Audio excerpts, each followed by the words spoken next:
Tired of dealing with annoying flies, fruit flies, and gnats in your home?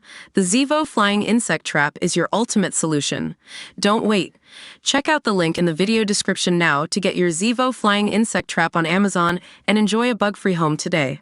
Two bodies found in the wreck of Mike Lynch's superyacht have today been confirmed as the tech mogul and his daughter Hannah. Search teams made the tragic discovery this afternoon while scouring through the wreckage of the Bodies, which sank off the coast of Sicily after being hit by a black swan waterspout on Monday morning. The chief of civil protection later confirmed the bodies had been identified as Mr. Lynch and his daughter, before announcing that two more bodies had been found and are about to be recovered by divers. The freak incident came as the 59-year-old, known as Britain's Bill Gates, was enjoying a victory trip to celebrate winning his U.S. fraud trial over the £8.3 billion sale of his tech firm Autonomy to Hewlett-Packard.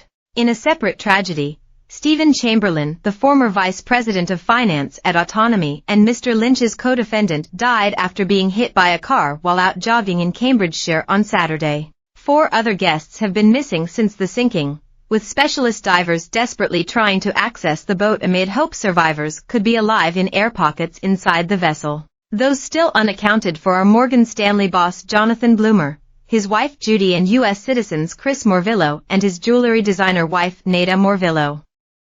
The body of one crew member, Chef Recaldo Thomas, was found on Monday. It comes as the tragic news came after a marked increase in activity at the port in the last 2 hours, with more boats than normal going to and from the site. An ambulance siren could be heard threading its way through the streets of Porticello, and was believed to have joined the large group of emergency vehicles from police, Coast Guard, and the fire service, ringing the tiny port.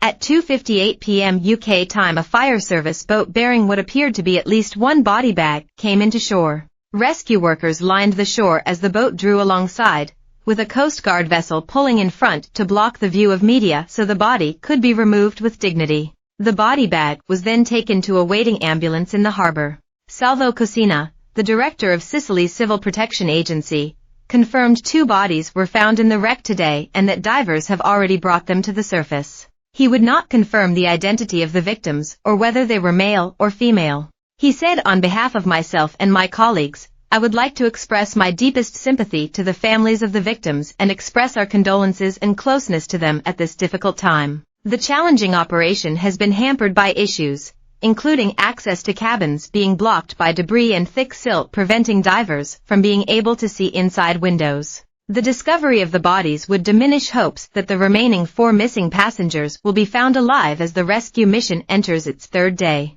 It was revealed today that last night the captain of the superyacht, New Zealander James Cutfield, had been questioned for more than 2 hours by Italian prosecutors. The well-respected seafarer was quizzed by the Termini Imerese public prosecutor's office as part of their investigation into what happened.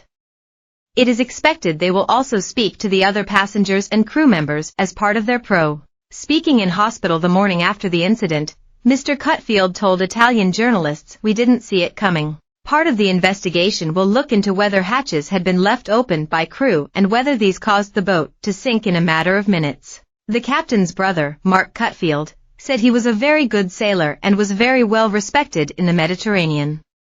He told the NZ Herald that James is currently in hospital but is okay and does not have injuries that are too dramatic. According to the Giornale di Sicilia, prosecutors questioned Mr. Cutfield for several hours as they tried to reconstruct the Bayesian's final moments before it capsized and as it sank to the seabed.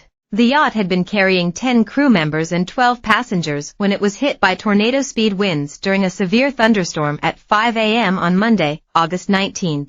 Such was the force of the impact, the boat sank beneath the waves, completely disappearing in just 60 seconds and leaving those on board in a race to save themselves. While 15 people were able to make it to safety, including a Brie.